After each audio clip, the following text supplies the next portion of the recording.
morning, everyone.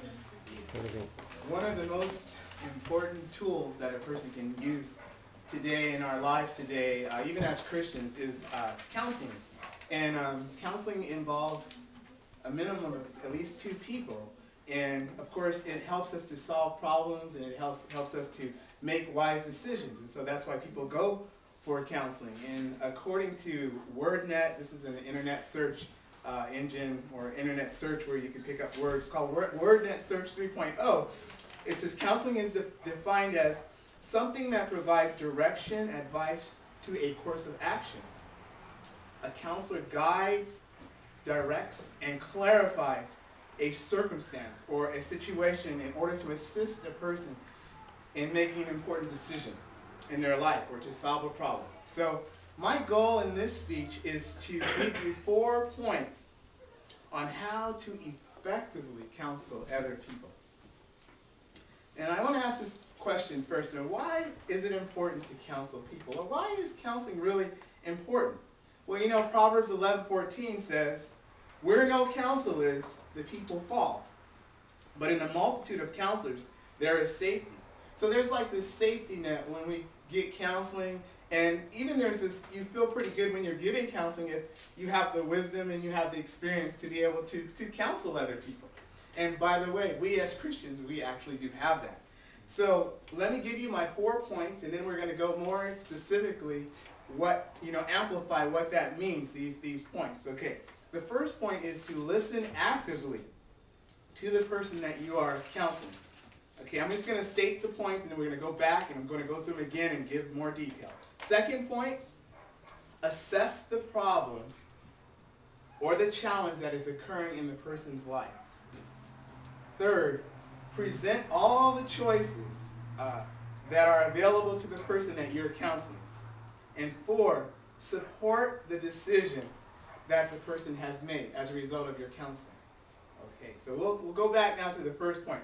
So the first point was listen actively to the person that you're counseling. Now, when we describe that word actively, what does that mean? Well, listening actively simply means when you're counseling with somebody, you're very focused on them. You have nothing else in your mind. You are trying to listen actively to hear what it is that's really making them frustrated or feel like there's whatever this is that's causing a challenge or causing a difficulty. So you're listening actively, you're looking at them through their eyes, you're nodding, you're agreeing, and sometimes you're even repeating what they say to make sure that you do understand what it is that they're telling you about. Okay, and the idea is that as they speak, you will gain some knowledge, but also maybe it will mirror. Maybe they're speaking, they will hear their own speaking and come up with their own conclusion. That can actually happen in counseling. It's just like it's bouncing off of somebody else, but it's coming back to them. It's like, oh, okay. So that's also part of active counseling. Now let's just go to that second point. Or before we even go to that second point, let me just say this. You have to establish a trust relationship. So they have to know that your intent is serious and that you basically are going to keep the information confidential and personal. And if they know you are for real and they know that your heart is right, they're going to be able to share it with you. Now moving to the second point, assessing the problem or the challenge that's occurring with the person.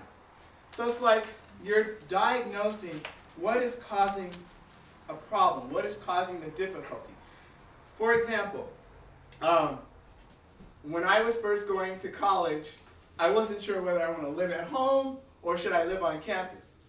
Okay, so in essence, what I want to say here is that you can live at home and maybe you'll save more money. You can live on campus and maybe what will happen is you will gain more in terms of taking a risk and you'll grow more. So that's second point. Third point, you present all the choices that are available to the person. So like I said, if a person has never gone to college, I'm using that same example, then you tell them some of the benefits of going to college and living on campus, or some of the benefits of staying at home and going to school, like saving money and that type of thing.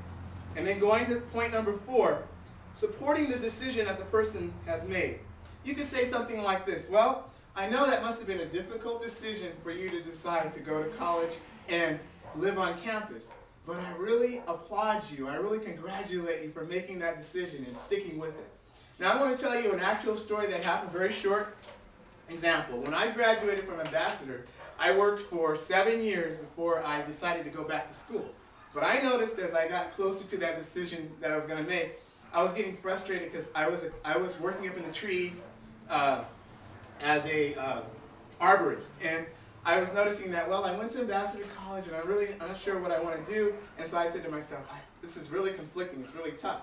So then I went in and I spoke with Lee Sniffen. I spoke with her at Human Resources, and she listened to me very, very well. She asked me to fill out a little assessment form to write down what it was that I was having difficulty with in making that decision. I wrote that down, and then she pointed to me, based on what was in that assessment, these are the things that you're having difficulty with. You're having a little difficulty because you're worried about your age, and you're going to go for a master's degree, and you're concerned that I want to get married, so I'm seeing this. But she said, I support whatever decision that you say. I support whatever you want to do.